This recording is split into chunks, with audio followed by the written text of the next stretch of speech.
Bien, en la clase de hoy, como les decía hace un momento, básicamente vamos a tratar de pensar las articulaciones entre lo que hemos visto y lo que hemos pensado en el sentido de buscar un lenguaje acerca de el ser. Muy bien. Josefina, mira, les di la tarde, yo voy a grabar igual la clase para que ustedes puedan resolver las cuestiones de la presencialidad y de la evaluación con Guillermina. Pero eso sí, quedamos en el compromiso de que van a escuchar muy bien esta clase 2 o 3 veces porque estoy integrando. Así que ve tranquila, haz lo tuyo y yo me quedo grabando acá. Bueno, listo, profe. 1.000.000 de gracias. Dale. Nos vemos. Hasta luego. En este sentido, nosotros partimos de pensar esto de los seres particulares, vistos desde la educación como seres que no están teniendo una consecución en el relato educativo para pensarlo como perlas enhebradas en un collar que tendría que ser la secuencia que continúa una trayectoria. Pensar el ser, pensar las subjetividades, tomar como punto de anclaje los modos de integración de estas subjetividades en las aulas demanda de los docentes un posicionamiento abierto que tiene que ver básicamente en las prácticas con el lenguaje. Así como en una primera parte hablamos de ser extranjeros del lenguaje, de buscar modos de acercamiento dialogal con respecto a los bagajes conceptuales y culturales de cada ser para poder pensarnos integradamente. En este caso, el autor Rafael Gagliano hace hincapié en que los adultos debemos construir o establecer un nuevo contrato con las infancias. Y en ese sentido nosotros vamos a establecer una íntima relación, esto del contrato con las infancias, con las políticas de cuidado. Entonces, el valor del lenguaje está escrito en las prácticas docentes, en las prácticas mediadoras del docente, a través de los saberes que circulan en el aula y de los saberes que deben ser integrados a los espacios receptivos y reflexivos del aula, como una exigencia fundamental el lenguaje del cuidado. Podría parecer a simple vista que cuando nos referimos al lenguaje del cuidado estamos hablando de lenguajes imperativos que implican acciones acerca de cómo cuidarse o cómo cuidar. No, estamos haciendo referencia al lenguaje del cuidado que tiene que ver básicamente con el respeto de las subjetividades y de las historias particulares de cada ser, escuchando primero para hablar después. En este sentido, dar valor a la palabra, dar la palabra, como diría Kuchen, es un valor fundamental, puesto que abre el diálogo a las distintas percepciones del mundo, pero también a las distintas realidades. Ustedes saben que yo en filosofía nunca voy a hablar de una manera inquisitoria del lenguaje ni de una manera imperativa del lenguaje. Estoy hablando de dar la palabra en el sentido de la escucha abierta a la dimensionalidad de las acciones que involucra el otro. Cuidar no es solo contener, sino cuidar es reconocer, en este caso. Cuidar es interpelar la totalidad del ser como potencia del mundo que es cada aprendiz.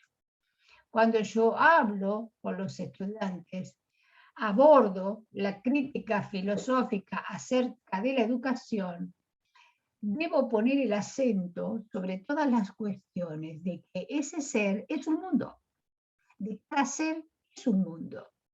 No diríamos a la manera de Heidegger es estar en el mundo, sino es habitar un mundo en y con otros, y un mundo atravesado por culturas, por creaciones simbólicas, y aquí tengamos presente que el mundo de referencia que componen las franjas etarias que atraviesan la escolaridad primaria, es un mundo simbólico muy dispar al mundo simbólico que comporta la experiencia docente o la edad del docente. Estas articulaciones entre el cuidado del lenguaje y el lenguaje del cuidado tienen que partir esencialmente del reconocimiento y la solidaridad intergeneracional que demanda aprender para enseñar. Este es otro de los cambios fundamentales que tenemos que tener en cuenta, de aprender para enseñar, escuchar para hablar. Estamos atravesando un mundo donde los docentes por un lado y las familias por otros hablan entre sí, ignorando las posibilidades expresivas o las búsquedas personales que tiene cada ser. En este caso, cuando ignoramos la presencia del otro como un ser que habita el mismo mundo y que demanda otros aprendizajes, otras circunstancias y otras atenciones, dice el autor que los niños se enmudecen. Y aquí tomamos otro punto de referencia, que hablar de niños descuidados no es lo mismo que hablar de niños excluidos. El niño descuidado no le faltan los principios fundamentales de sobrevivencia. Sus necesidades vitales están cubiertas y estamos hablando de riesgos muchos más profundos cuando un niño enmudece más allá de las referencias que tienen que ver al mero hecho de hablar. Cuando hablamos de niños descuidados, no hablamos de niños excluidos. Los niños excluidos tienen una condición social en la que la lucha por la sobrevivencia y la alimentación necesaria, en muchos casos, obturan la presencia de los niños en la escuela. El hecho de tener presentes estas problemáticas actuales provocan a veces en el docente una cierta empatía generalizada que suele constituirse en una lástima en vez de una solidaridad. Tengamos en cuenta que cuando el autor dice los niños descuidados se enmudecen, estamos hablando de un niño al que no se le presta atención. Cuando hablamos de niños excluidos, estamos yendo mucho más allá los círculos institucionales, tanto de la familia como de la escuela, y de la sociedad que lo circunda, sino que estamos hablando de una exclusión del sistema que debiera protegerlo, del sistema que debiera educarlo, tanto a él en el sentido de niñe y a su familia, que tenga un lugar para concretar sus aspiraciones de progreso social, teniendo como base fundamental la educación. Entonces, cuando el autor habla del lenguaje del cuidado y del cuidado del lenguaje, está poniendo el acento principalmente en estas distinciones que estoy señalando. No confundamos y califiquemos. Es más, los seres humanos no se deben calificar, pero cuando nos acercamos al concepto de cuidar y educar, el cobijo y abrigo de la intemperie, con su falsa seducción de espontaneidad, dice el autor, destruye la identidad y se convierte en una crueldad. ¿Qué está diciendo? Que cuidar y educar son acciones de cobijo y abrigo de la intemperie con su falsa solución de espontaneidad. Esto es lo que estaba haciendo referencia. Cuidar, dar cobijo y abrigo, no es lo mismo que educar. Y en este sentido, espontánea participación de los actores, entendiendo que cuidar es lo mismo que educar, no logran conformar una trayectoria educativa que incluya o integre a los estudiantes al mundo de la vida y a los aspectos teóricos y de conocimiento que toda educación demanda. Volver a hablar, dice, entender las políticas de mercado, comprender los horizontes compartidos de la lengua. Eso es fundamental para nosotros como el lenguaje del cuidado. Y en esto tiene que ver las cuestiones culturales no solo a manera estructural del país, del continente, sino en las microculturas que conforman las familias. La familia, los grupos de amigos, el barrio y aquellas subculturas en la escuela. El cuidado del otro tiene que ver no con una falsa integración, pero tampoco con una inclusión forzada. Pensemos que el otro ser es un ser libre, es un ser que piensa por sí, y que para poder entender esta dinámica, lo fundamental que tendríamos que hacer es escuchar su lengua. Cuando hablamos de lengua, estamos hablando de la microcultura expresiva, familiar o etaria, que nos va a permitir pensar de manera más amplia de qué modo estos recorridos, ¿sí?, cognitivos involucran, por un lado, los significados, pero también las metáforas que suelen atravesar el campo de la creatividad infantil. ¿Cómo producimos sentidos?, dice el autor. ¿Cómo buscar en esta sociedad una escuela que incluya sentidos? Una escuela que huya de la mercantilización de la vida privada, del trabajo y la palabra que constituyen un agravio a la condición humana. Y ahí deberíamos pensar que hay que recuperar el poder del cuidado, y dice el autor, un nuevo contrato con la infancia. Y aquí vamos a poner en escena el concepto del contrato. Contrato implica que dos partes acuerdan. Y esto entra en dicotomía con el modo corriente y actual de gestionar, ¿sí?, las relaciones cotidianas, los espacios y los compromisos con los niños.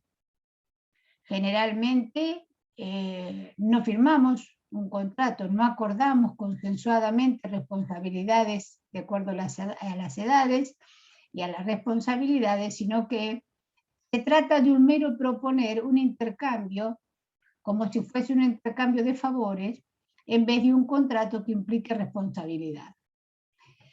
El cuidado del lenguaje tiene que ver precisamente con el lenguaje del cuidado.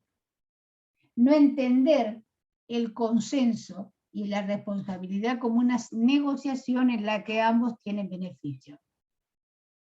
Negociar es mercantilizar. Consensuar es acordar, y el acordar influye también reflexión acerca de los compromisos que se asumen, teniendo como referente el compromiso del adulto para poder pensar en los compromisos de los más jóvenes. A todo esto le podemos sumar un sinfín de lecturas acerca de las arbitrariedades que las instituciones escolares, encarnadas por actores adultos, ponen en escena, y pensar juntos, juntas, de qué manera reducir la violencia que implica no ampliar el rango de las identificaciones posibles. Si bien el autor no hace mención explícita a las filiaciones identitarias en cuanto a las nuevas percepciones que la ESI le ha dado a la educación sexual integral, también es violencia. Entonces, la violencia se incrementa cuando las mediaciones desaparecen o son inexistentes y el diálogo solamente es interpersonal, diluviando en muchos casos, dice el autor, un vínculo entre víctimas y victimarios. Pensemos que cuando hablamos de un diálogo, estamos hablando de escuchar para hablar, de dar y tomar la palabra, porque el trabajo de cuidar y de educar, lo inédito es el otro. El docente tiene objetivos, el docente tiene una planificación, pero el otro ser es un misterio y por lo tanto todo lo que diga, toda argumentación que lo involucre subjetivamente es algo inédito que nos interpela o nos ilumina e incluso nos vuelve a estremecer.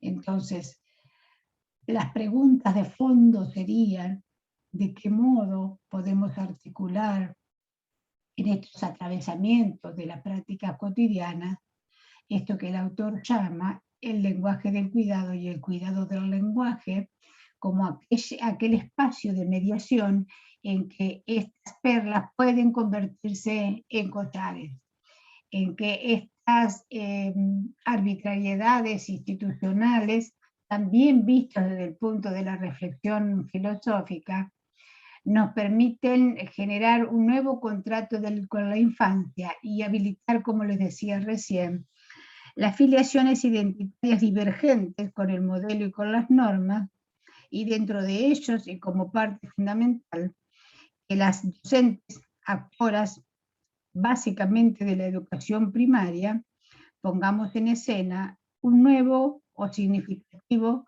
concepto de mujer como una profesional docente, mediadora de saberes, y no como una segunda mamá basada meramente en lo afectivo.